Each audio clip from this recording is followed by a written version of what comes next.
no excuses. My behavior on that video is inexcusable. I was disgusted then when I did it, I'm disgusted now. I went and I sought out professional help. I take full responsibility for my actions in that video. I'm disgusted. One video changed everything. One grainy, haunting clip that shattered the polished image of Sean Diddy Combs and cracked open a case that may go down as one of the most explosive celebrity trials in decades. It wasn't just a scandal, it was a spotlight turned harshly inward. The footage allegedly showed Diddy assaulting his former girlfriend, Cassie Ventura, in a hotel hallway, dragging her by the hair in a moment that ignited a legal firestorm. The video, first aired by CNN, became the match that lit the fuse, setting off a series of investigations, raids, lawsuits, and courtroom drama involving some of the most powerful names in music, sports, and entertainment. Prosecutors acted fast, and one of their most critical moves was calling in Dr. Dawn Hughes, a renowned forensic psychologist and leading expert in sexual abuse trauma and victim response. Dr. Hughes, whose past testimonies have helped shape major cases, is expected to explain why victims often maintain contact with their abusers and delay coming forward, behavior Diddy's legal team is banking on to discredit his accusers. But if Hughes is allowed to testify, she could dismantle the defense's strategy entirely.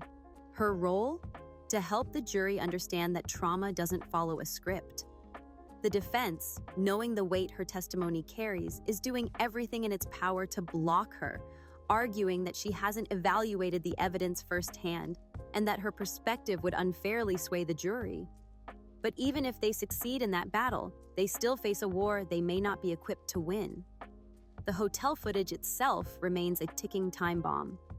Diddy's team has filed a motion in limine to have it thrown out, claiming it was manipulated, sped up, re-edited, and taken out of order. They argue it's more prejudicial than probative, but CNN says otherwise, insisting the footage is real and unaltered, and Diddy's own prior apology, where he called his behavior inexcusable, stands in stark contrast to the legal argument he's now making. That contradiction could become a devastating blow to the defense if jurors see through the smokescreen.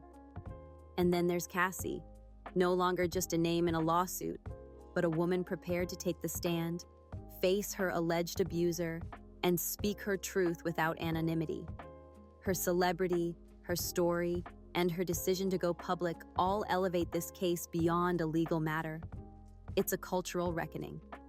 Text messages from Diddy to Cassie following the 2016 incident, pleading with her to call him as police arrived, add another layer of potential guilt. Prosecutors say it shows he knew what he did was wrong. And the hits keep coming. Federal agents raided Diddy's homes in Miami and LA, seizing hard drives, phones, and alleged freakoff tapes. Graphic recordings of parties filled with drugs, coercion, and worse. Diddy's team wants all of it suppressed, arguing the searches were unconstitutional based on salacious, unreliable tips. But prosecutors seem confident the evidence will back their narrative of an organized, manipulative enterprise of abuse and control. And it's not just about Diddy anymore. Joseph Manzaro's civil lawsuit introduced wild, unthinkable claims, alleging that he was drugged, kidnapped, and sexually assaulted in 2015 at a Diddy-hosted event, with none other than Beyoncé, Jay-Z, LeBron James, and Gloria Estefan present or aware of what happened. While those celebrities aren't being sued, they're listed as witnesses, and their denials have only fueled public curiosity. Jay-Z and Gloria Estefan's teams say their clients were never in Florida at the time, calling the allegations absurd. Still, the lawsuit has added a new level of chaos to an already surreal situation. Meanwhile, Diddy's legal team is disintegrating. One of his most prominent attorneys, Anthony Rico, quit unexpectedly, citing ethical reasons.